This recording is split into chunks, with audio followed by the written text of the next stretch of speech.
Hello, everyone.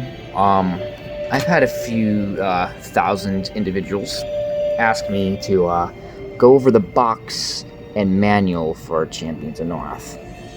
So, if you look over here, I have my PS2 Slim console running, and it has the Champions of Norrath disc playing. Now, let's go over this box. So right here we have Champions of Norrath. The full name is Champions of Norrath, Realms of EverQuest. I know a lot of you old heads probably played that game before, back in the day. I never played it, but it seems like a cool game. I just never got into it. See, okay. I have the, if I just tilt it this way, I have the Greatest Hits edition of the Champions of Norrath disc. As you can see up here, it is the NTSC United States and Canada edition here for the compact disc. That's the PlayStation logo, and it says Greatest Hits there. It's called Champions of Norrath. It is rated teen, content rated by the ESRB. Back in the day, there was online broadband connection capabilities for this game. If you had the broadband adapter, or the PS2 Slim model comes with broadband built in with a NIC card. However, this game no longer supports it because the servers aren't up. There is a fan server and a fan Discord I might put in the description that you can join, that you can get it working with emulation. This game was developed by Snowblind Studios and published by Sony Online Entertainment. If you look at the side here, it shows PlayStation 2 Champions of Norrath. And it shows here the NTSC logo there, or whatever it is. Now here's the back. You have some imagery here, some screenshots of the game, some monsters up here. You have some orcs, 4 of them actually. This one is pretty menacing looking. I don't know if it's focused or not. You have this screenshot of you in the ice area, and then another screenshot here of the anthill area in the game. Those are all different areas, but let me just start reading off the top here. It says, "Forge a path to glory, leave a trail of destruction. From the creators of Baldur's Gate Dark Alliance comes the next level in action RPGs, Champions of Norrath." Oh, you can't even see that there. That's what I was just reading. The first paragraph, it says, "Hack and slash your way through the land of Norrath as you master weapon and spell combat to conquer evil. Your adventures will take you to a variety of beautiful locales, enchanted zones, and the darkest dungeons imaginable. Brave the perils of hideous creatures, challenging quests, and unforeseen evil to acquire the equipment and skills that you will need for your victory." I might say that the weapons and armor that you get in this game are leveled, so you can't just cheat.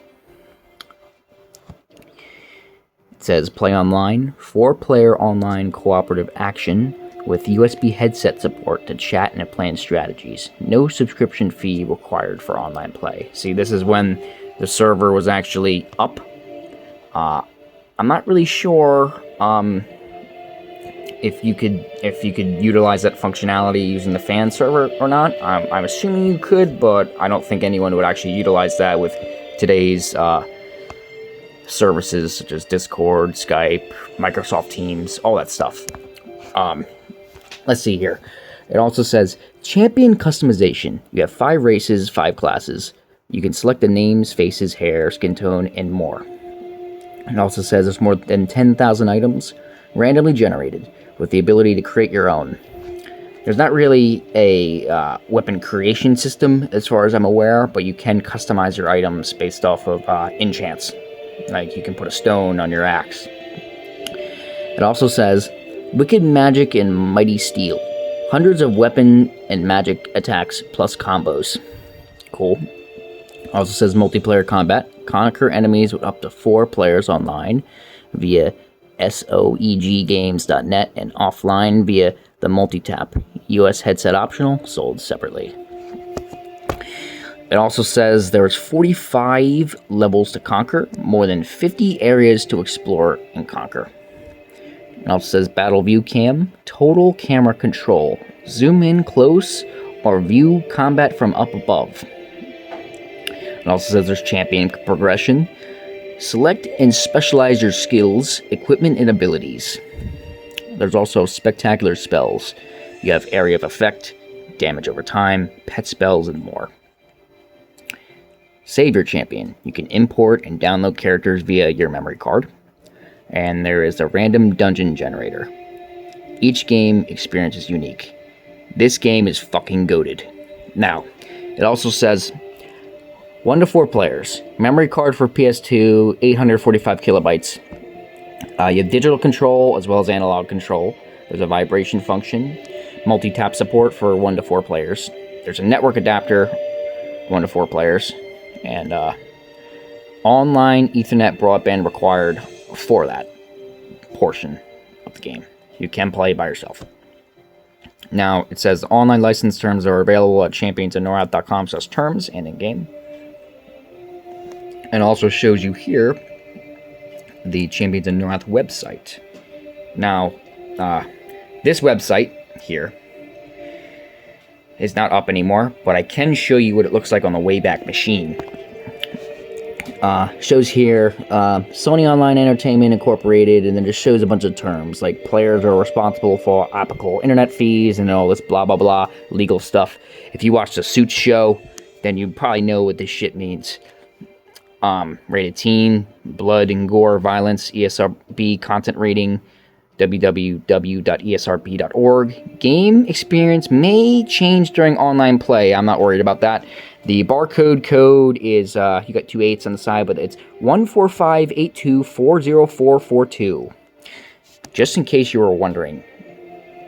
Now, give me 1 second here, and I will show you what the website looks like on the Wayback Machine.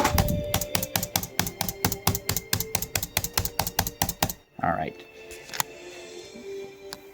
Let me go to my search history and then pull it up here.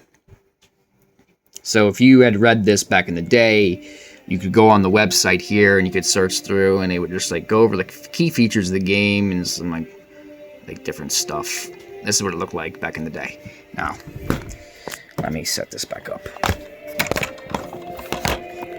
Okay. Now that we've gone over the box, what's in the box? Let me tilt this more. Okay. Here's the controller, by the way. Looks pretty nice. Okay. Let me crack that open. Obviously, the disc is running in the machine, so you won't see that. Here's just a sample memory card I got from GameStop. Oh my god. It just fucking fell. Oh shit. Oh my god. Alright, sorry guys. Alright. Here's the memory card, you know. This doesn't even work. I just have it in here just because. Now, this is the manual here. Let me pull this back a bit. It's Champions of Norrath. Let me pull it out. The box looks empty. We're going to put the box to the side because we went over all of it already. Now, at the front, it says Champions of Norrath. Shows the ESRB rating again. Sony Online Entertainment. With one of the warrior characters standing there or farming. Here's the back. I'll show you that at the end. Alright, so firstly, we're going to go over the warnings and terms that it goes over. Now, here's the top paragraph. You won't be able to see it, but I'm going to read it off to you. It says, warning, before using your PlayStation 2 computer entertainment system, a very small percentage of individuals may experience epileptic seizures when exposed to certain light patterns or flashing lights. Exposure to certain patterns on a television screen or while playing video games, including games played on the PlayStation 2 console, may induce an epileptic seizure in these individuals. Certain conditions may induce previously undetected epileptic symptoms even in persons who have no history or prior seizures or epilepsy. If you or anyone in your family have an epileptic condition, consult your physician prior to playing. If you experience any of the following symptoms while playing a video game: dizziness, altered vision, eye or muscle twitches, loss of awareness, disorientation, or any involuntary movement or convulsions, immediately discontinue use and consult your physician before resuming play. I would hate to experience that. Now we're on to this paragraph here, the second one. Warning to owners of projection televisions, or like CRTs, stuff like that. Do not connect your PlayStation 2 console to a projection TV without first consulting the user manual for your projection TV, unless it is of the LCD type. Otherwise, it may permanently damage your screen. What this is saying is, this can cause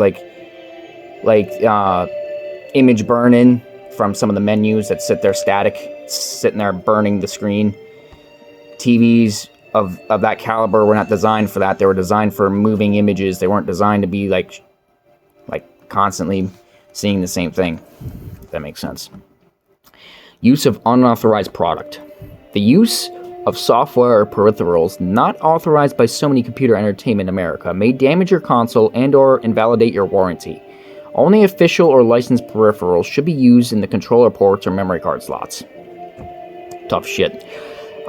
Handling your PlayStation 2 format disc. This disc is not intended... Oh my gosh. This disc is intended for use only with PlayStation 2 consoles with the NTSC U/C designation. Do not bend it, crush it, or submerge it in liquids. Do not leave it in direct sunlight or near a radiator or other source of heat. Be sure to take an occasional rest break during extended play. Keep this compact disc clean. Always hold the disc by the edges and keep it in its protective case when not in use. Clean the disc with a lint-free, soft, dry cloth, wiping in straight lines from center to the outer edge. Never use solvents or abrasive cleaners. Now that we've got that legal stuff out of the way, we can go over the table of contents. Page 4 is the introduction. Page 5 is the main menu. Page 5 also contains the options menu. Page 5 also contains headset settings. Page 6 contains starting a new game. Page 6 contains creating your character. Page 9 contains customizing your character. Page 10 is your quest begins. Page 11 is character detail screens. Page 14 is controlling your character. Page 20 is multiplayer games. Page 22 is tips and strategies. 24 is Appendix A, special abilities. Page 37 is Appendix B, example monsters. I don't have either of my appendixes. Page 38 is the credits. Now we're going on to the next page. Now, if you look at it here, you see this cool tree monster in the background. I like that. This is a cool manual. Now, getting started, it just shows you a diagram of the PS2 Fat console, which is something I don't own. Actually, I just lied. I have it, but I'm not in use of it right now. So, it's talking about memory card slot 1 and 2, the disc tray, the reset button, the open button, the USB connector, the S400 link connector, controller ports 1 and 2. It says, set up your PlayStation 2 computer entertainment system according to the instructions in its instruction manual. Make sure the main power switch located in the back of the console is turned on. Press the reset button. When the power indicator lights up, press the open button and the disc tray will open. Place the Champions of Norrath Realms of EverQuest disc in the disc tray with the label side facing up. Press the open button again and the disc tray will close. Attach game controllers and other supported peripherals as appropriate. Follow the on-screen instructions and refer to this manual for information on using the software. Now, I'm going to bring over my PS2 Fat console and show you what that looks like. Wait 1 second.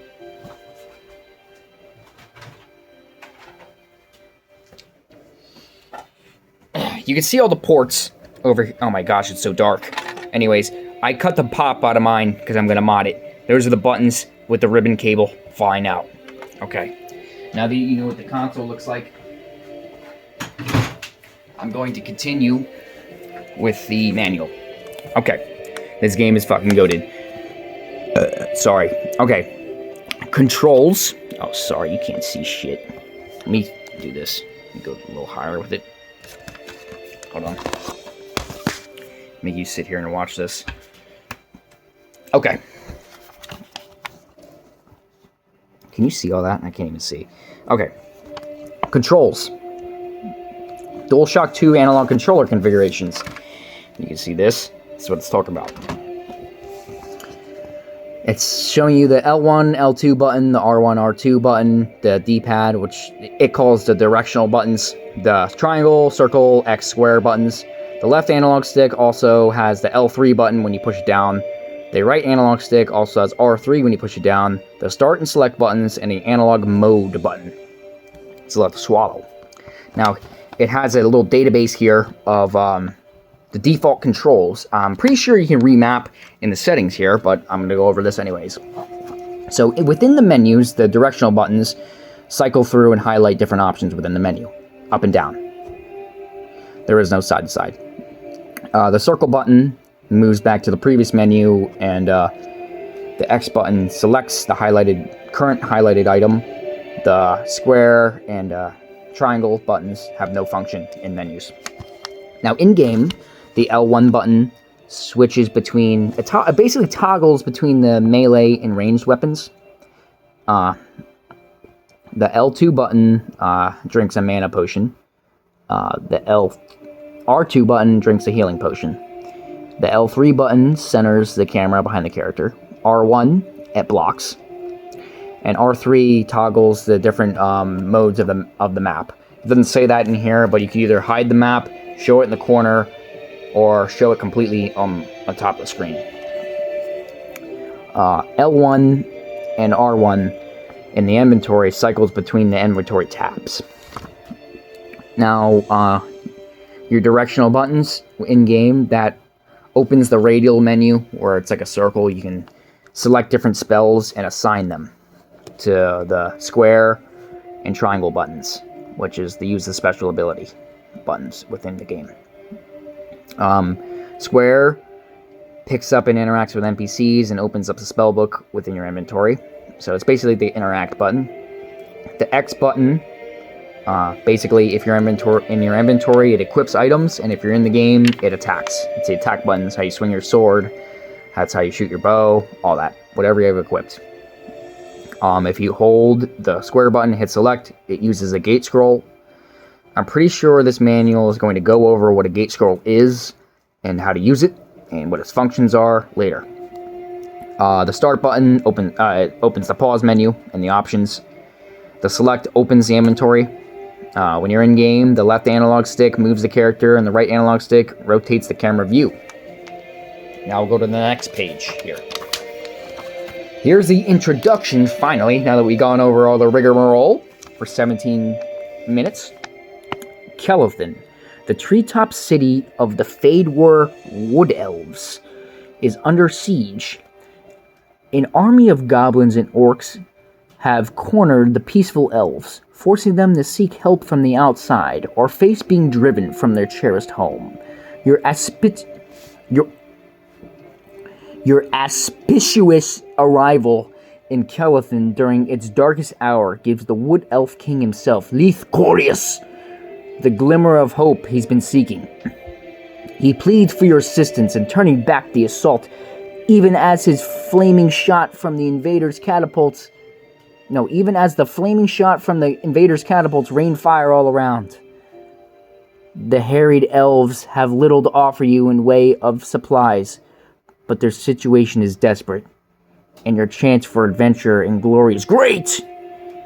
Can you make the difference and turn the tide of the battle? What lurks behind this brutal and uncharacteristically well-organized campaign against the Wood Elves of Fadewar? I don't know if I said any of that right. Well, here we go. That's your introduction. Look at all these pages. Alright, main menu. Following the cinematic introduction, you are presented with the following options in the main menu. Start new game. Begins a new game. Load saved game. Loads a previously saved game from an attached memory card, 8 megabytes for PlayStation 2. Options. Adjust your game settings and preferences. Credits. Displays a list of those involved in the production of Champions in Norrath, Realms of EverQuest. Options menu. You can set your gameplay preferences from this menu. You can adjust the volume of the music during play. You can increase or decrease the amount of sound effects heard during play, such as sword swings and coins jingling. Interesting. The controls, you can customize the default control assignments. I was right. You can toggle automatic camera movement behind the character during combat. It's on by default. You can also reverse the direction the camera moves when adjusting it left or right with the analog stick. It's off by default. Vibration. You can toggle the vibration feedback for the DualShock 2 analog controller. It's on by default. You can toggle between stereo and mono audio output. It's on by default. You can also toggle graphical detail in combat. It's off by default. Blood is off by default? Holy shit. You can also toggle on and off display... Sorry. You can toggle on and off the display of text during cinematic scenes. It's on by default. You can toggle on and off display of damage messages during combat. It's on by default. You can toggle on or off colored markers that differentiate players during multiplayer games. It's on by default. I recommend leaving that on, or you're going to be screwed thinking you're someone else and you're getting your crap smacked out of you. Alright, here's the headset settings. You can enable on and off, turns voice chat functionality on and off. Local echo is exactly that. It echoes the user's voice back. Record adjusts the volume of your outgoing voice. Conversely, playback adjusts the volume you hear. Threshold is the volume at which you will start broadcasting. Any sound quieter than the level set will not be transmitted. The threshold line can be viewed next to volume. Volume is an indicator. The solid bar indicates how loud the headset input is, while the white line is the threshold. Basically, if you don't want to hear your friends hear your little brother in the background, you can set this threshold higher so they can only hear when you're screaming at them. Okay. This page over here goes over starting a new game. After choosing to start a new game, you will have the option of beginning a normal game or an internet game, covered under internet game. When starting a normal game, you will be asked whether you want to play a 1, 2, 3, or 4-person game. Multiplayer games started here are played with your friends on a single PlayStation 2 system, locally. If you wish to play a multiplayer game, you will need to insert a multi-tap to have your friends' controllers connected. This is only if you're playing with 3 or more people, by the way. They will need their memory card inserted if they wish to import their characters from another game. When starting a normal game, you will be asked to choose a difficulty of gameplay. There is 3 tiers: Adventurous, Courageous, and Champion. If you're playing Champions in Norrath, Realms of EverQuest for the first time, you will begin at the first level of difficulty. This will allow you to build your character through the lower levels. The higher difficulty games will open up as you replay the game using your higher level character. Courageous is the best for character level 20 to 35, and you must have completed the Adventurous difficulty level. Champion is tuned to a character level 35 to 50, and you must have completed the Courageous difficulty level. The game will automatically be rebalanced to provide a challenge-worthy or a more powerful character and allow you to continue developing your character. Essentially, let me show you this here. So if you're starting a new game, you can do a normal game, right? And then 1 player. Alright, you have these 3 options. Can you see that? Yeah, there's the 3 options for the 3 difficulties. I have beat this game numerous times, so I played first as the Adventurous, then as the Courageous, then as the Champion. Because I'm just like that. Alright, let's continue. It goes over creating your character.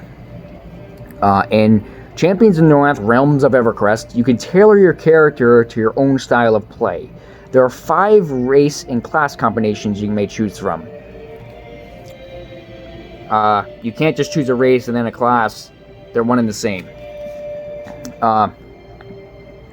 Each combination has its own basic strengths and weaknesses, abilities and talents. Your gameplay experience will be different for each, so try them all. Cycle through them by passing the left and right on the directional pads, or with the left analog stick to see the specific details of each. This is only in the menu where you select your character. You may choose to either be male or female. The choice will only affect your character's appearance and voice. Okay. Here's all the characters you can choose from. Barbarian Warrior. A physically powerful character. The barbarian warrior tends to bring the battle to his enemies and has many abilities that aid him in melee combat. I'm pretty sure this is the only character that can dual wield weapons, so that's pretty sick. You got the Wood Elf Ranger. He's kind of mid. He's agile, strong, and deadly with both melee and ranged weapons, especially the bow. The Wood Elf Ranger also has access to some magical abilities. Here is the High Elf Cleric. Wise and adept at invoking the powers of the gods for healing, protection, and attack. The High Elf Cleric is also a skilled combatant with a particular affinity for blunt weapons. Now, can you see that? There he is right there. I don't know if you can see that or not. Okay.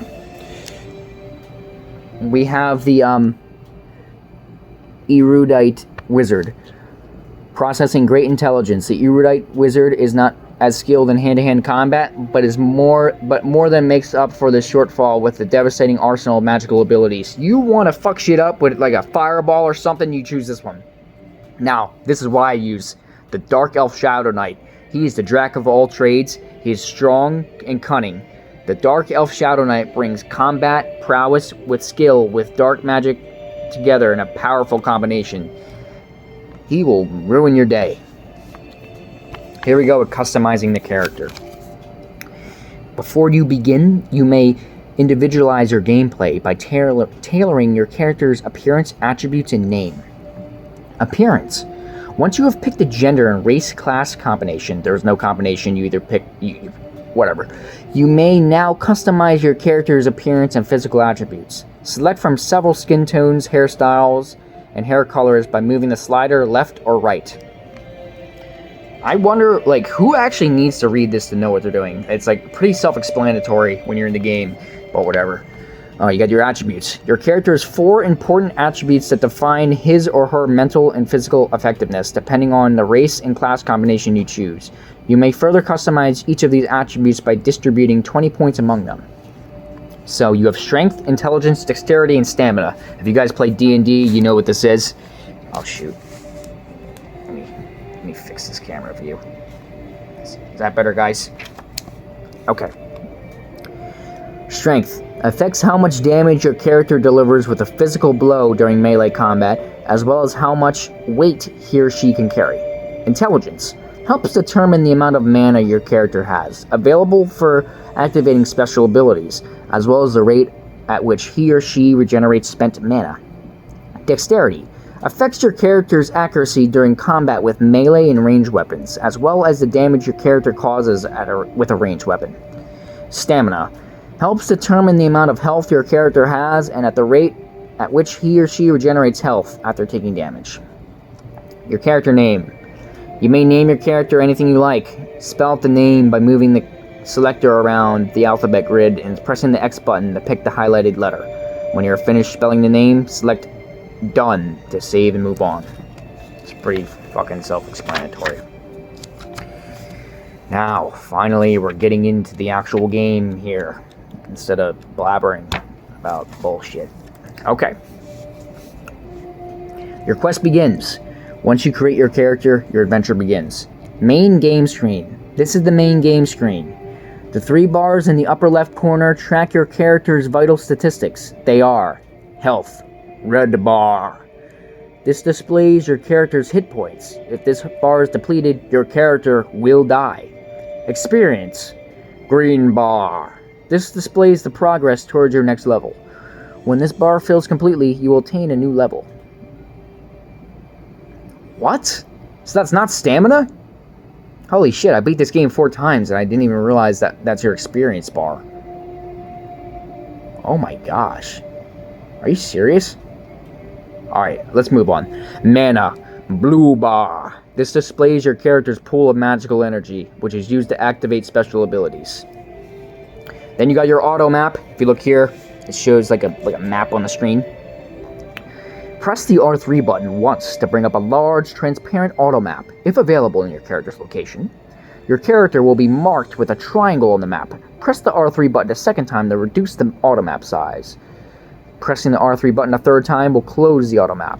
So you got a little triangle showing where you're pointing in your direction. Okay. Now your spellbook and quick ability menu. The spellbook is opened by pressing the square button on the special ability screen in your inventory. A radial menu will appear. A radial menu will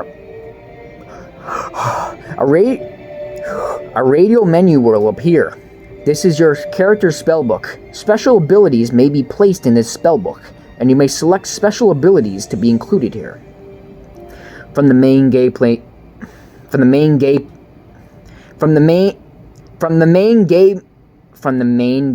screen, a quick ability menu may be opened by pressing any direction on the directional pad. Your spellbook will appear as a radial menu. You may assign a quick use button to 2 of your special abilities, either the square button or the circle button.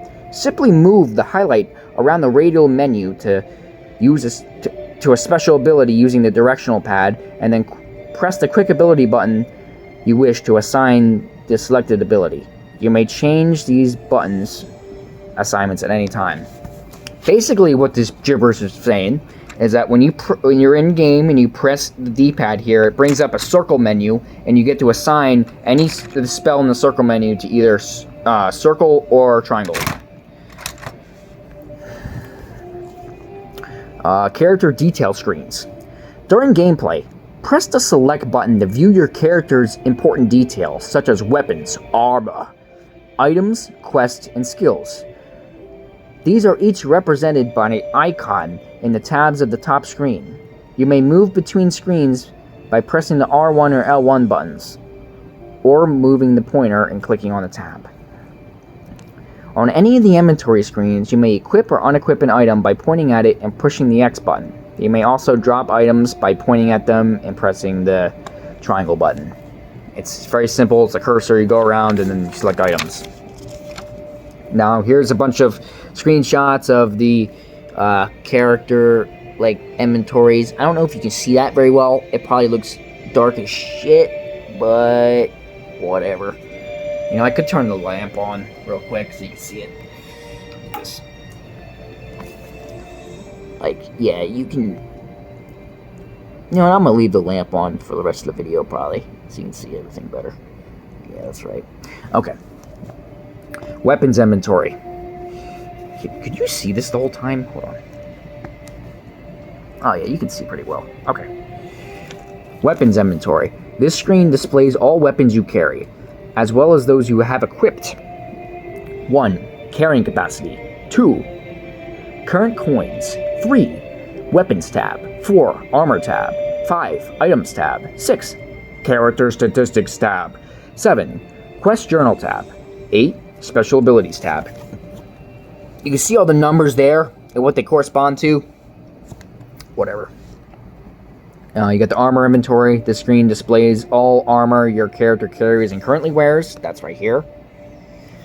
You got your items inventory. This screen displays all miscellaneous equipment you carry, such as scrolls, potions, and jewelry. That's right there. Character statistics. This screen displays all the important statistical information about your character, such as health, level, and experience. I'll show some numbers. 1. Fire resistance score, cold resistance, poison resistance, disease resistance, magic resistance. You can see the numbers right there. Your attributes and all that stuff there. You can kind of see that a little better in that light. All those screens. Okay. You got the quick journal. The screen helps you keep track of your current quests and the goals you're trying to achieve. Special abilities. Here you may view your special abilities such as skills and spells, and your character's current skill rank in each. Any accumulated points you have earned through leveling up, see leveling up and described in page 19, are accounted for at the top of the screen. So you can, that's your skill tree right there. If you ever play Skyrim, it's pretty simple, just like that kind of skill tree. Okay. Let me do this right now. Okay. At the bottom it says, by pressing the square button, you may open your character's spellbook. For characters with a large amount of special abilities, this will allow you to pick which will be available in your quick ability radial menu. See quick ability menu described on page 11. Now I did not know that because the Dark Elf Shadow Knight actually only has enough spells to fill up that radial menu, and that's all it has. So I didn't know you could actually delete and take some out. Here's the next page on the left here. because we're not in Japan. Controlling your character. Here are the basics of moving your character through the world, performing actions, and using special abilities. Moving. You direct your character's movement by moving the left analog stick on your controller. Attacking or breaking items. To attack a creature with an equipped item, position your character for the attack. Move close and face your target for melee attacks, or face your target for ranged attacks, and press the X button. You may break or smash items like barrels and boxes you find by pressing the X button. Pushing items. Some items you encounter in the game may be moved by pushing an item. Simply move your character against the item, and he or she will push it in the direction you wish. Not able to push items during online gameplay. Did not know that. Performing actions. To interact with NPCs such as shopkeepers, perform other actions such as opening chests, pulling levers, picking up items, press the square button. I'm pretty sure it already said that earlier in this book. Whatever. Blocking. You may block some attacks against your character by holding the R1 button. Dodge. Give ground and avoid attacks by holding R1 and pressing L1. I didn't even know you could do that. See this? I should have read this before playing this game. This is why games should always come with a manual nowadays. Rotating the camera. Use the right analog stick to shift and adjust the position of your view camera. Saving your game. Alright, this is a big mechanic in the game. You can only save at these looking things, and there's also portals you can portal around with. Okay, saving your game. As you progress through the game, you will encounter large stone pedestals atop rest stone spheres. These are save points. The save points become active the first time you approach them. Press the action button. The default is the square when standing near one to save your game. It also does like a quick save, so if you die, you go back to when the last time you passed one of these. Don't know why it didn't say that there, but whatever. Pausing the game. You may pause the game by pressing the start button. This will open the pause menu. Return to game is an option. This will return you to the active game. Use the gate scroll. Choose to use a gate scroll from your inventory and return to a save point. This basically, the gate scroll lets you teleport to a shop and teleport back from any point. It's very convenient. Load game. Choose this to load up a previously saved game. Options. You can adjust your settings and preferences from the menu. Add or remove players. This will allow friends, up to 4 players, to join your game by importing their saved characters into open player slots. Add players and import your characters. The controller and memory card must be connected to an available slot in the PlayStation 2 system. And then just exit the menu. This will exit you to the main menu here on the screen. Portals. Throughout the game, you will encounter stone pedestals that can be used as portals. These pedestals look similar to the save game pedestals, except a diamond-shaped crystal rests at their tops. As your character approaches them, the portal pedestals will become active. With portals, your character may travel from one portal location to another instantly, saving you travel time, particularly when you want to return to a city to sell items, for example. When you approach the portal pedestal, press the action button, the square button. You'll be given a list of portals you have activated within the act. Choose which you'd like to travel to and press the X button. You will be transported to your chosen portal location. Gate scrolls. I basically already explained this. But gate scrolls will whisk your character from whatever location he or she is in and deposit them at a save point. The save point location will depend on each leg of the storyline you are currently exploring, also known as the act. You must possess at least one gate scroll in your inventory to use this option. There are 2 ways to activate a gate scroll in your inventory. First, you can press the start button to pause the game and bring up the pause menu, and then you can select the gate scroll option, and then it will be used. Alternatively, you can hold in the square button and then press select. That will also do the same thing. It will be transported you to safety, and then if you use it again, you'll go back to where you were when you originally used it. Now, buying and selling equipment. Right here. You will encounter shopkeepers throughout the world as you adventure. In their shops, you can replenish your supplies, sell items you've picked up along the way, and purchase new and better equipment for your character. In my experience, I just use loot. I don't buy equipment except potions. When you encounter When you encounter a shopkeeper, press the action button. You will be given the option to enter the shop. Choose whichever you wish to buy or sell items when you enter. Choose whether you wish to buy or sell items. Okay. When buying, peruse the items available in the shop first. Peruse the items available in the shop first. Shop inventories do change, so you may not find the same items available on your next visit. Details about the item will appear in a pop box when you point at it. Note item details such as cost and weight. If you are viewing a weapon, its damage range will be displayed. Armor is listed with a number next to it, a shield icon. This is the armor rating. And the higher the number, the better protection it provides. Occasionally, the items will have a special benefit effect associated with their use. These items will be displayed in blue text, while items that cannot be used by your character are displayed in red text. Items in yellow text are unique items. These items are very rare and often have attributes that make them very powerful. Basically, there's items that can only be used by certain characters, and there's items that have special attributes and enchantments. If you're selling an item, simply point at it and press the square button to sell it. Before you sell, note its value. This is the amount in gold pieces the shopkeeper will give you for the item. Make sure you want to sell an item before pressing the square button. For equipped items in your character's inventory, you will be prompted to confirm the sale before it's completed. Enhancing equipment. You may discover certain items, such as storm shards and fire beetle eyes, during the course of your quest that can be used to enhance other pieces of your equipment. These can be applied to make your other equipment more powerful. You will notice 4 empty circles in the pop-up description boxes for some of your equipment. These are enhancement slots that can be filled with special properties. Basically, you can enchant your weapons. In your item inventory, pick up the enhancement item you wish to apply by pressing the X button. Go to your weapon or armor inventory and place the cursor over the piece of equipment you wish to enhance. Press the X button again to impart the enchantment to the item. Enhancement. When all the enhancement slots of an item have been filled, no more enhancements can be applied to that piece of equipment. Note that few enhancements may take up more than 1 enhancement slot. You cannot apply enhancements to magical items. Once an enhancement has been applied, it cannot be reversed.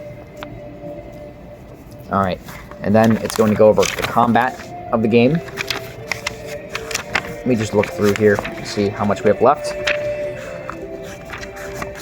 Holy shit. Oh my gosh. Let me drink some water.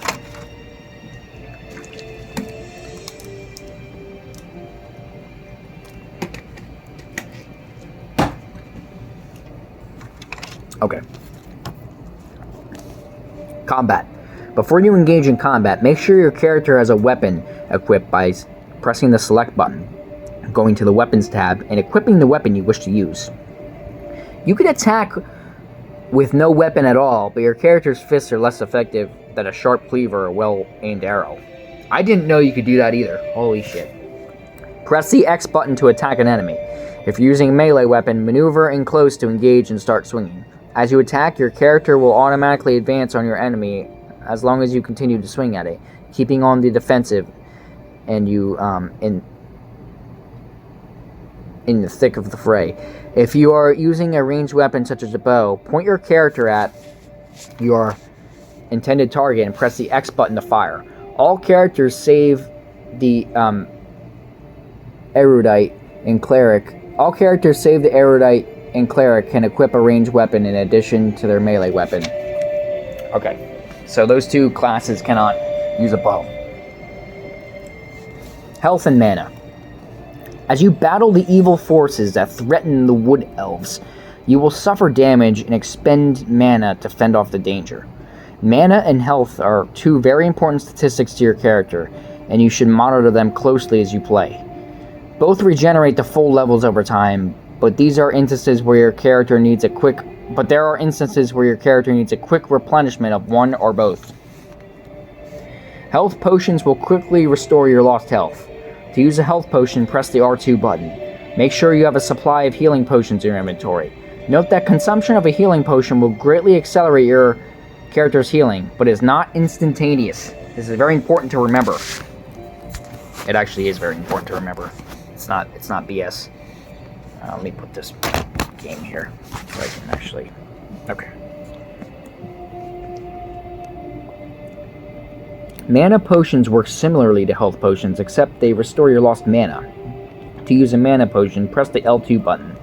Be sure you have a supply of these potions in your inventory as well, especially if your character uses their special abilities often, such as the wizard. So if you're a barbarian, these blue potions, you might as well throw that in the trash and buy these red potions. Hell yeah. Okay. Loot. One of the best things about defeating an enemy, besides the satisfaction of surviving, are the rewards it may drop. Enemies can drop almost anything, including potions, weapons, armor, divorce papers. Move close to an item on the ground. This will highlight it and display its name at the bottom of the screen. Press the square button to pick it up if you wish to take it. Note that your character cannot carry an unlimited number of items.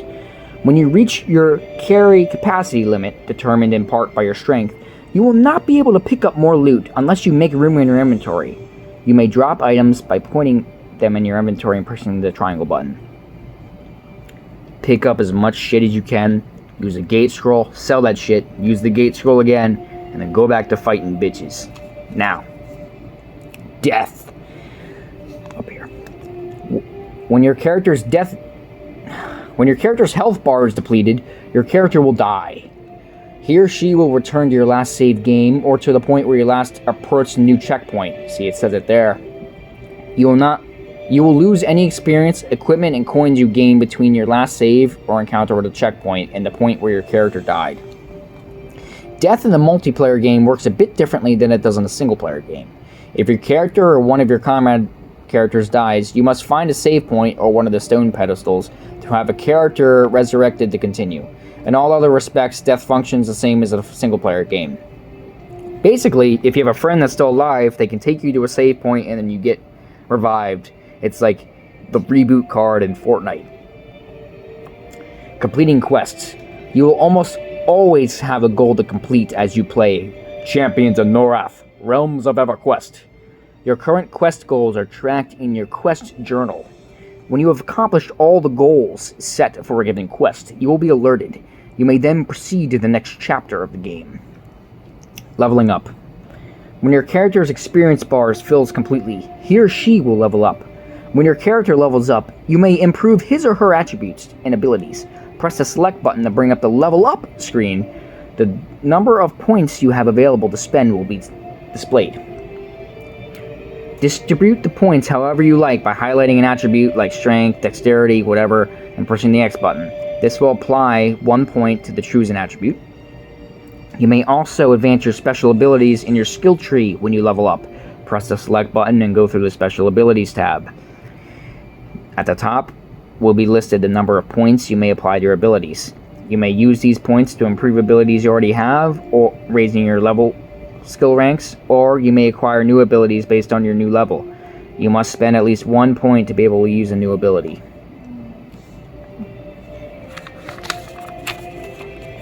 Multiplayer games. Holy crap. I know nothing about this. Okay. We're getting close to the end, guys. Multiplayer games.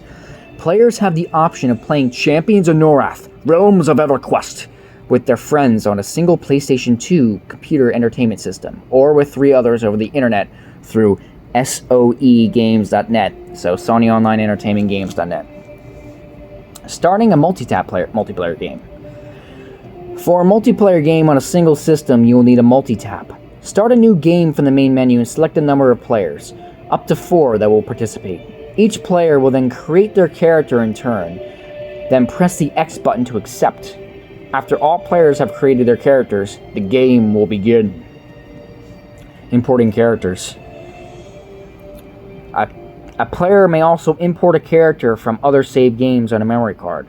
This must be done during a game in progress. It cannot be done from the main menu.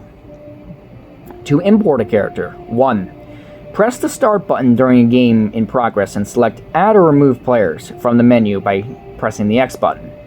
You may choose to import a character into an open character slot, or create a new character in the available slot.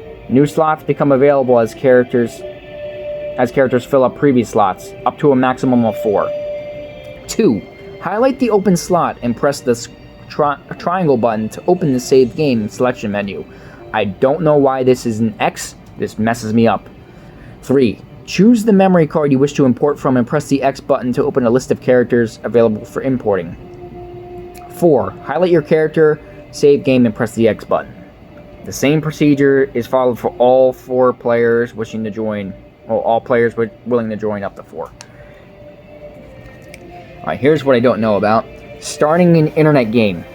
You can experience Champions of Norrath, Realms of EverQuest, in a completely different way via the internet.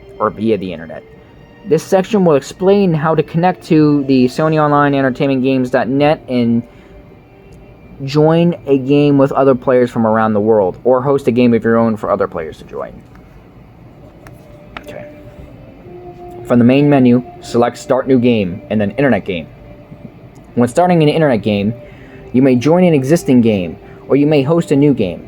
You will be prompted for your ISP login information, and your system will connect to the internet and SOEgames.net. Connecting to SOEgames.net. To play online, you must have a network adapter, Ethernet/modem, for PlayStation 2 connected to your PlayStation 2 system. To play Champions of Norrath, you'll need to have a network configuration file saved on your memory card for your PlayStation 2.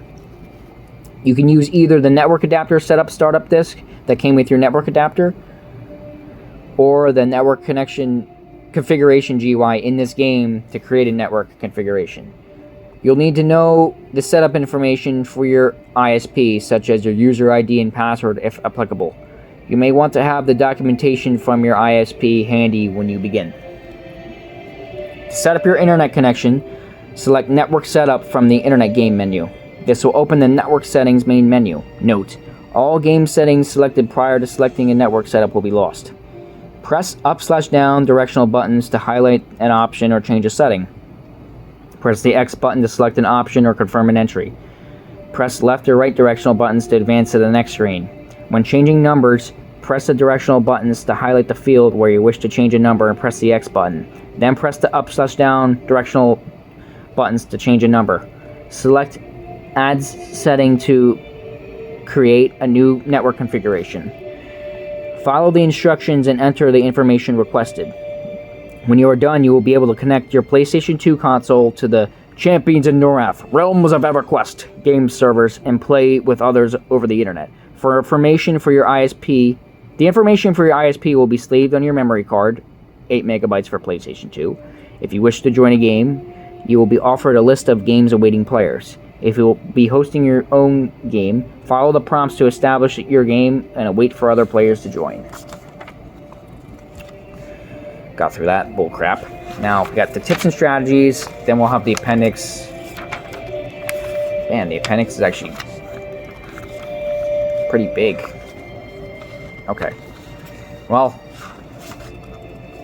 let's see how that goes. Tips and strategies.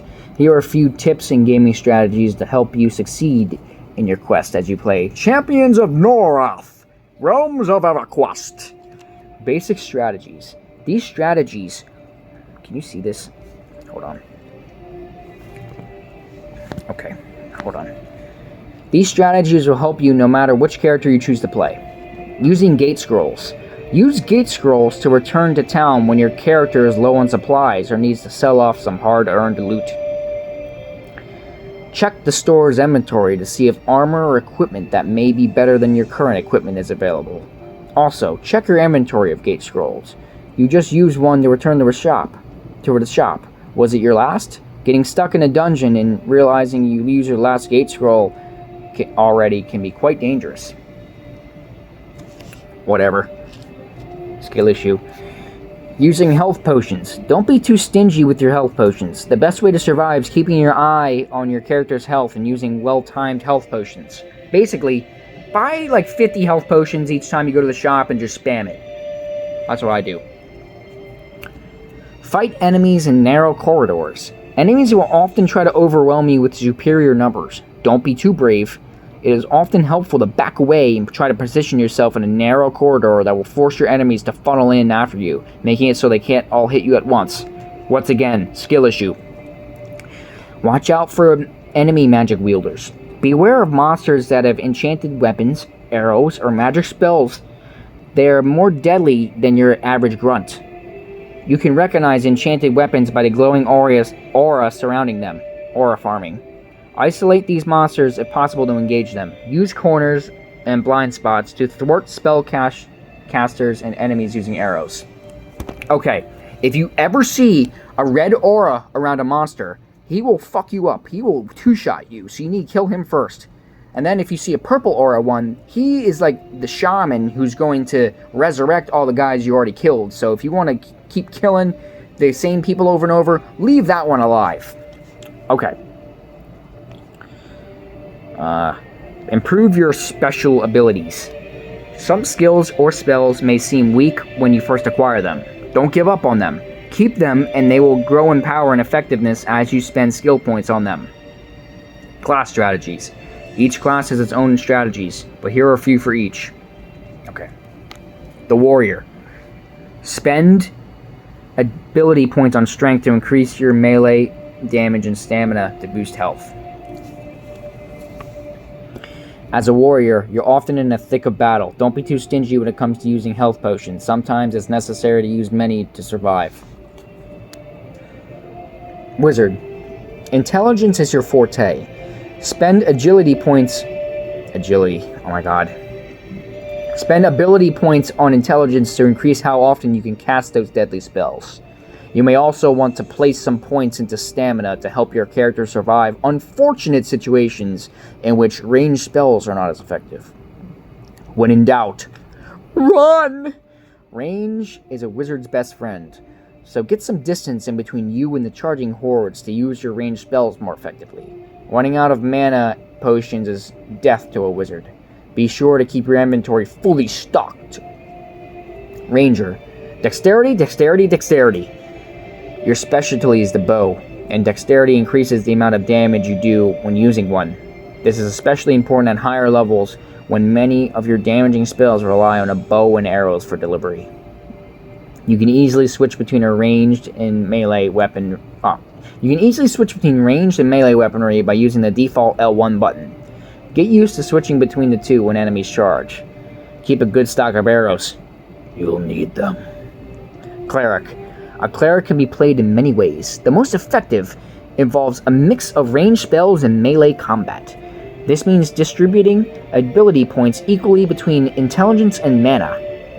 Intelligence for mana, and strength for melee damage, and stamina for health. Start off combat with some ranged spells, and then finish off with melee damage.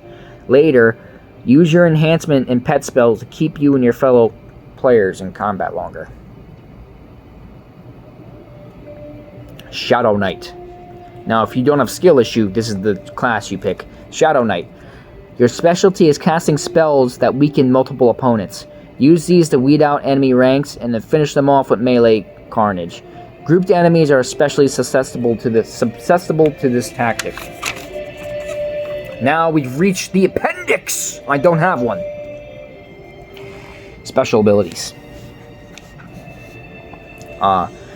Each class in Champions of Norrath, Realms of EverQuest, has special abilities he or she may use to help the fight against the Orc and Goblin incursion, threatening Fador. These abilities come in the forms of spells and skills. All have a required level, which is the level your character must be before he or she can acquire the ability before spending skill points on it. Your character will grow in power as you play.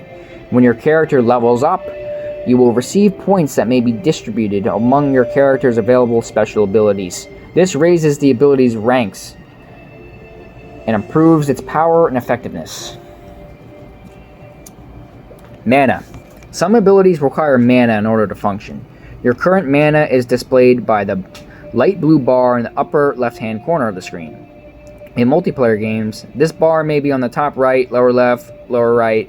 If you have insufficient mana for a particular ability, that ability cannot be used until your mana reaches the necessary amount, either through a natural regeneration situation or when you consume a rejuvenation potion. I don't know who wrote this manual, but I don't like them very much because they're very inconsistent with their terminology. Barbarian Warrior. Blunt weapons. This is your skill at using blunt weapons such as hammers and maces. The damage you inflict with such weapons increases your character's skill rank rises. This ability does not cost mana and is always in effect once acquired. Slashing. This is your skill using slashing weapons such as swords and axes. The damage you inflict with such weapons increases with your character's skill. Increases as your character's skill rank rises. This ability does not cost mana and is always in effect once acquired. Slam. Slam is a very damaging form of a standard melee attack. Slamming an enemy boosts the damage your character causes with an attack. This boost increases with each skill rank. The ability must be activated and cost mana. Bind Wound. Bind Wound improves your health regeneration rate with each skill rank. This ability does not cost mana and is always in effect once acquired. Okay. Dodge. Dodge improves your ability to avoid range attacks. Your chance to dodge a range attack rises with each skill rank. This ability does not cost mana and is always in effect once acquired. Endurance. Endurance improves your character's ability to carry heavy loads. As the skill rank increases, so too does the load capacity your character is able to handle before becoming overly encumbered. This ability does not cost mana and is always in effect once acquired. Shield Bash. Shield Bash is a rushing attack that uses a shield to damage and possibly even stun your enemies. The damage inflicted increases with each skill rank, as does the chance to stun your enemy and the number of enemies that can be bashed in a single attack. This ability must be activated and costs mana. You must have a shield equipped to use this ability. Critical Hit. Critical Hit increases your character's chance to score a critical hit during combat, causing greater damage to enemies. As the skill rank rises, the chance for a critical hit improves and the duration of the effect increases. At higher skill ranks, your character will begin to emanate this benefit in a radius around him or her, affecting nearby friends as well. This ability must be activated and costs mana. Dual Wield. Dual Wield will allow your character to wield a weapon of appropriate size in each hand and will attack with both. Damage caused by each weapon is slightly lower while dual wielding. Oh, I didn't know that. As your character's skill rank rises, his or her effectiveness and damage will improve. This ability does not cost mana and is in effect whenever two weapons are wielded. Ground Pound. Ground Pound is a massive attack unleashed by striking the ground with a two-handed blunt weapon. All enemies within the area of effect will take damage. Both damage inflicted and area of effect increase with skill rank. At higher level skill ranks, enemy may also be stunned by the attack. Wow, that's like using Thor's hammer or something.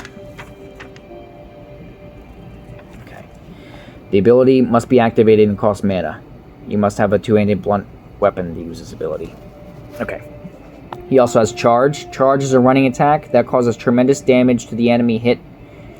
Damage increases with skill rank. Higher level skill ranks add an area of effect, which damages enemies within the effect radius and the ability to steer the charge. This ability must be activated and cost mana. Oh, I found a typo. They did not put a space. Hold on. Where is it? There it is. They did not put a space after that sentence. Shame. Riposte. Riposte allows your character to redirect damage around him or her back at the enemy. So this is like the Thorns enchantment in Minecraft. As the skill rank rises, so does the chance for your character to riposte an attack and the damage your character causes to the enemy. This ability does not cost mana and is always in effect once acquired. Cyclone. Cyclone is a spin attack that can damage enemies on all sides of your character. Higher skill ranks offered increased damage, more revolutions in your character's spin, and have better maneuverability during the move. This ability must be activated and costs mana. Now here's the last one for the barbarian or the warrior. Barbarian warrior. Ancestral Call. Ancestral Call invokes the power of your character's ancestors for a significant boost to your attack speed and damage. As the skill rank rises, damage and duration of effect will both increase. At higher skill ranks, your character will radiate an aura that grants benefits to fellow players nearby. This ability must be activated and costs mana. Okay, now we got the mid character, the Wood Elf Ranger. Blunt weapons. It's the same thing as the one for the warrior. I'm not going to reread it. Same thing for slashing. Archery. Archery improves your effectiveness at causing damage against enemies when using a bow. As the skill rank rises, the damage caused by a bow attack increases. This ability does not cost mana, is always in effect once acquired. Regeneration. Regeneration will improve the rate at which your character regains mana. As the skill rank rises, the rate of regeneration increases. The ability does not cost mana, is always in effect once acquired. Multi-fire. Multi-fire allows your character to fire more than a single arrow at a time. As the skill rank increases, the number of arrows can be fired simultaneously and their speed increases. This ability must be activated and costs mana. I'm pretty sure there might also be a enchantment that does this as well. No, I'm thinking of Minecraft. Okay. Endurance. Endurance improves your character's ability to carry heavy loads. Oh, that's the same thing as the warrior. Cold Arrow. Cold Arrow enchants one of your character's arrows to deliver additional cold damage to an enemy, and has a chance to freeze the enemy temporarily. As the skill rank rises, the cold damage caused, the length of a freeze effect, and the arrow velocity increase. This ability must be activated and cost mana.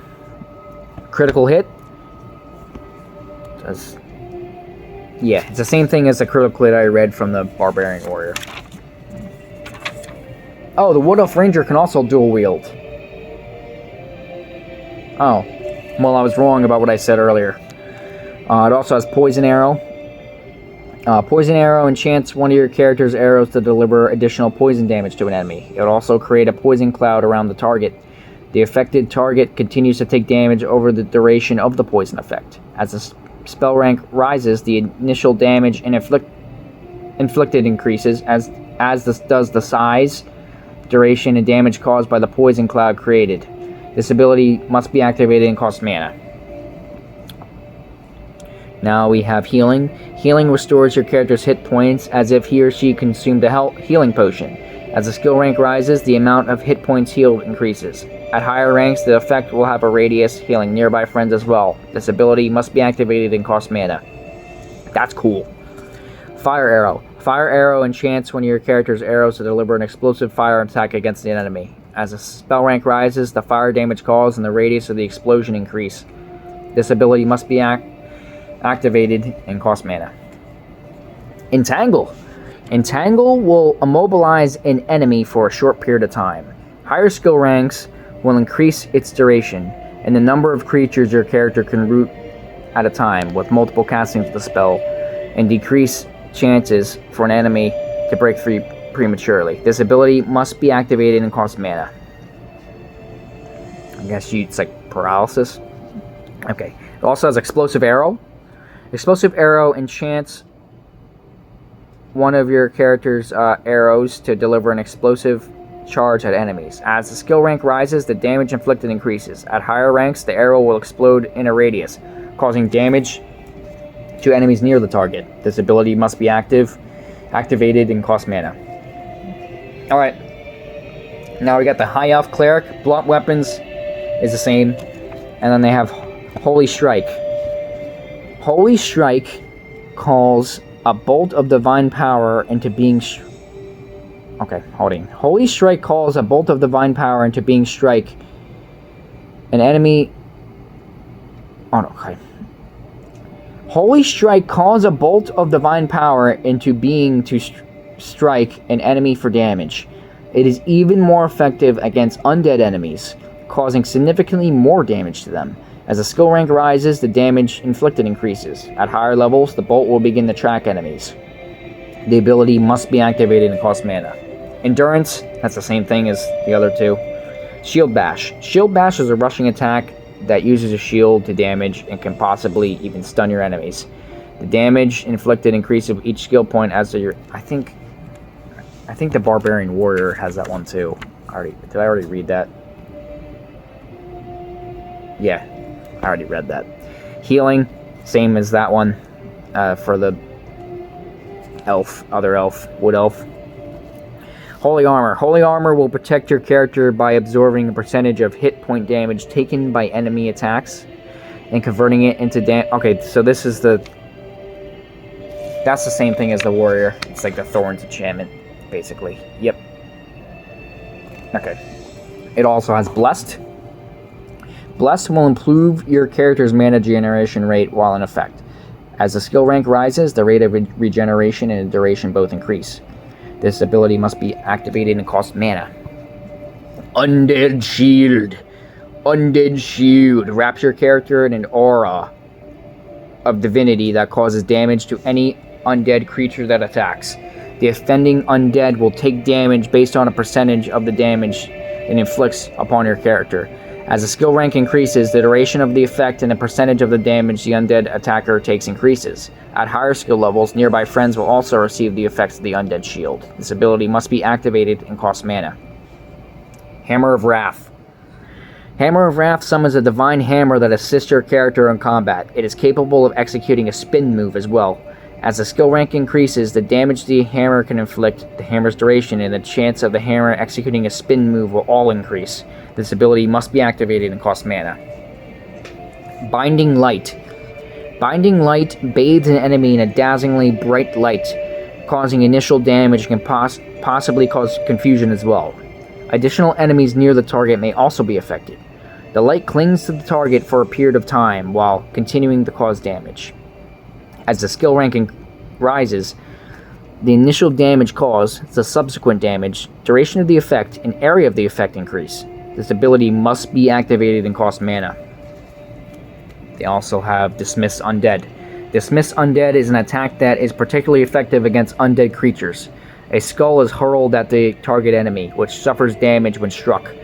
If the skull misses, it will begin to bounce off obstacles until it impacts an enemy or it dissipates at the end of its duration. As the skill rank increases, the damage caused and the duration of the skull increase. The ability must be activated and costs mana. Root. Root will immobilize an enemy for a short period of time. Higher skill ranks will increase its duration and number of creatures your character can root at a time, with multiple casting of the spell. I'm pretty sure I read this one already. And decrease the chances for an enemy to break free prematurely. Yeah, I read that already. From another class. Convert Enemy. Convert Enemy will cause an enemy to begin working for your character for the duration of the effect. Undead creatures, animals, and those with particularly strong wills are immune to the conversion. As skill rank rises, the number of enemies your character may have converted at a time increases, as does the duration of the conversions. This ability must be activated and costs mana. Repulse Undead. Repulse Undead causes undead creatures around your character to be knocked away or driven back in fear. Non-undead creatures and undead of great power will not be affected. As the skill rank rises, the chance to repulse, the number of undead creatures affected, and the duration of the repulsion will all increase. The ability must be activated and costs mana. Okay. Now we're on to the Erudite Wizard. Blunt weapons, the same as previous. Now Frostbolt. Frostbolt fires a projectile of ice at the enemy, causing cold damage upon impact. As the skill rises, the damage caused by the bolt increases. At higher ranks, the bolt will shatter on impact, damaging enemies near the original target with shattering ice sharpnel. This ability must be activated and costs mana. Bind Wound. I'm pretty sure I've already seen... Yeah, Bind Wound. So we've already read that before from a previous class. It basically increases your health regeneration rate. Okay. Bolt of Shock. Bolt of Shock sends a bolt of lightning towards your character's enemy to cause damage. As the skill rank rises, the damage caused by the bolt increases. At higher skill ranks, the bolt will begin to jump from one enemy target to others nearby, causing additional damage. The ability must be activated and costs mana. Just want to see how much pages we have left. Okay. Okay, yep, that's it. Froststorm. Froststorm unleashes a frigid storm cloud that travels away from your character, raining shards of ice on enemies. As the skill rank rises, the damage caused by the storm, the size of the cloud, its speed, and its duration all increase. This ability must be activated and costs mana. Endurance. I already read that one from previous classes.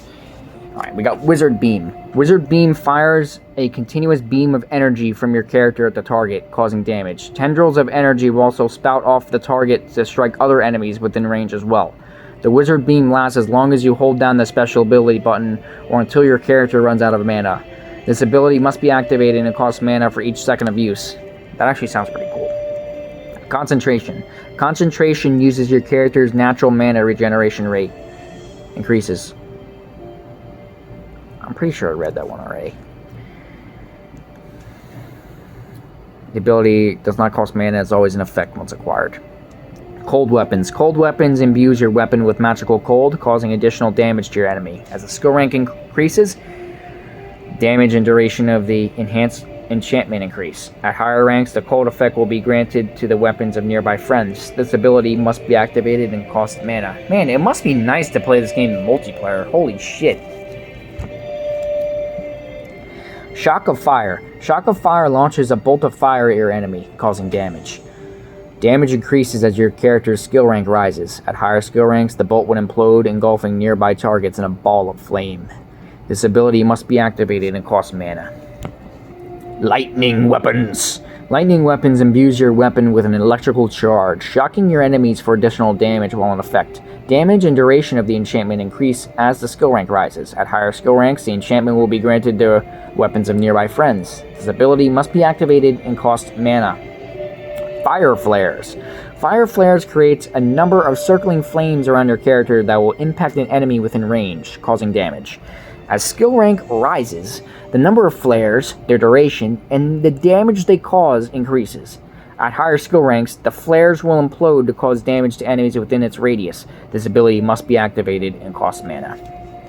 Firestorm. Firestorm ignites a torrent of flames in the area surrounding the target, causing damage to the target and nearby enemies. Higher skill ranks increase the damage caused, the storm's duration, and the size of the area the storm affects. This ability must be activated and costs mana. Cone of Frost. This kind of reminds me of the Cone of Cold from Eye of the Beholder, a game from a long time ago. Cone of Frost creates a cone-shaped area of bitter cold before your character, damaging all enemies caught within it and lasting as long as you hold the activating button, or until your character's mana is depleted. Higher skill ranks increase the damage caused by the cone, as well as its length and area. This ability must be activated and costs mana. That's cool. Root. We've already read that one from a previous class. Fire weapons. Pretty sure. Did we read this from a previous class already?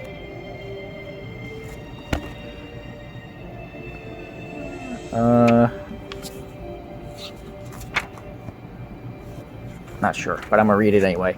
Fire weapons. Fire weapons enchant weapons with flames, causing additional damage to your enemy. As skill rank rises, the damage caused and the duration of the enchantment increase. At higher skill ranks, the enchantment will be granted to the weapons of nearby friends. This ability must be activated and costs mana. Cone of Fire.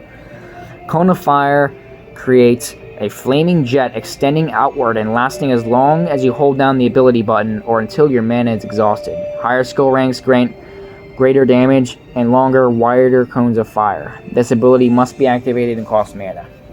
Okay, now we're going into the Dark Elf Shadow Knight class abilities. This is the best class in the game. You cannot prove me wrong. Blunt weapons. Alright, we already know that. Slashing, we already know that. Disease Bolt. Disease Bolt is a bolt of contagion fired at your enemy that causes damage, as well as disease that will continue to damage the target. As the skill rank rises, the initial damage, the subsequent damage from disease, and its duration increase. At higher ranks, the bolt will begin to track enemies. This ability must be activated and costs mana. Bind Wound, already went over that. Life Tap, this one's pretty cool. Life Tap has a chance of siphoning off the dissipating life energy of defeated enemies, boosting your character's own health or mana. As the skill rank rises, the chance of a successful life tap increases, as does the amount of the benefit gained. This ability must be activated and cost mana. Disease Trail. Disease Trail creates clouds of pestilent vapors behind your character that cause damage to enemies entering them and for as long as they remain within them. As the skill rank rises, the duration of the clouds and the damage they inflict increases. This ability must be activated and cost mana. Endurance. Already know what it is. Already read it.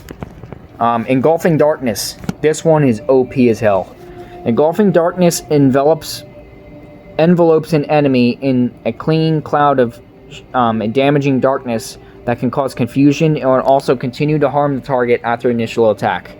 As the skill rank rises, the chance to confuse the target increases, as does the damage and duration of both the darkness and confusion effects. This ability must be activated and cost mana.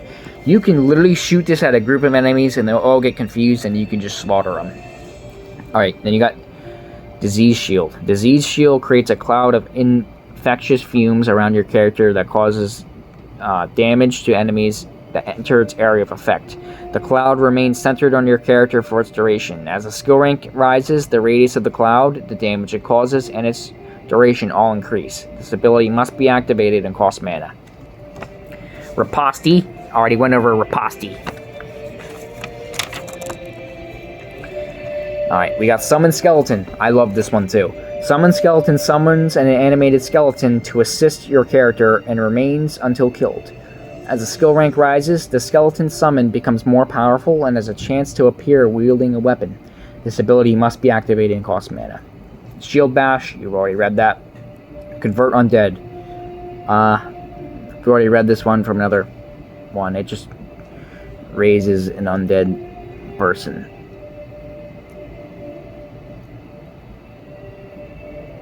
It will cause an undead enemy to begin working for your character for the duration of the effect. Harm Touch. Harm Touch is a devastating attack that causes massive damage to an enemy. Once your character uses the ability, he or she must wait a certain amount of time before using it again. As the skill rank rises, the damage caused increases, as does the wait time between uses. This ability must be activated and costs mana. So there's actually not just mana, but there's also a cooldown for this one because of how powerful it is. We've gotten through all the special abilities of all the classes. Now, Appendix B. It's not fair that this book, poorly written, gets to... I won't say poorly written, because this is my favorite game on the PS2, but it has 2 appendixes, and I don't even have 1. Okay. Appendix B, Monsters. You will encounter a host of dangerous enemies as you fight to stop the invading hordes that threaten the wood elf city of Kelethin.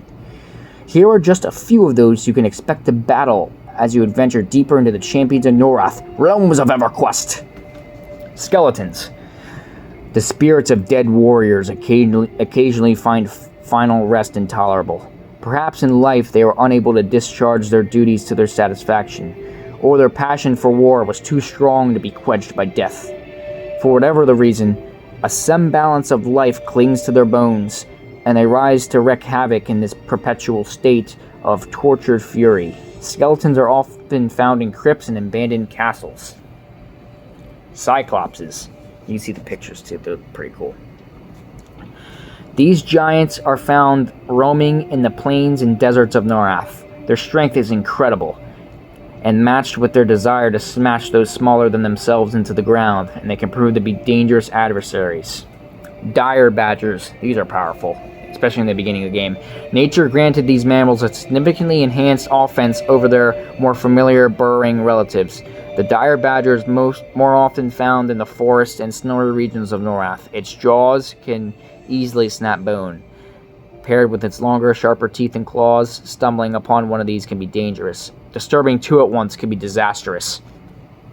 In the beginning of the game, you have to fight 2 of these at once. Goblins. Goblins are mean-spirited humanoids that devote their energies towards the harming of others. Cunning, but not too cunning. They are generally not well organized and instead strike fear through their random but savage cruelty. Fire beetles. The fire beetle has thrived in almost every terrain and climate in Norrath. particularly in hot volcanic regions. Fire beetles can surprise their enemies by shooting a searing jet of flame at those who blunder into their territories. They are, however, particularly susceptible to cold attacks. That is not even nearly all the freaking guys you'll run into. But here's the credits. Developed by Snowblind Studios. www.snowblindstudios.com. I'm pretty sure this website's defunct, and this company's defunct. I have not checked out on the Wayback Machine. Maybe I'll do that at the end. It's produced by Sony Online Entertainment. Here is all of the names of the people who have worked on this project. I'm not going to read any of the names in respect that I might mispronounce some of them, so you can just look at these. Immersive sound.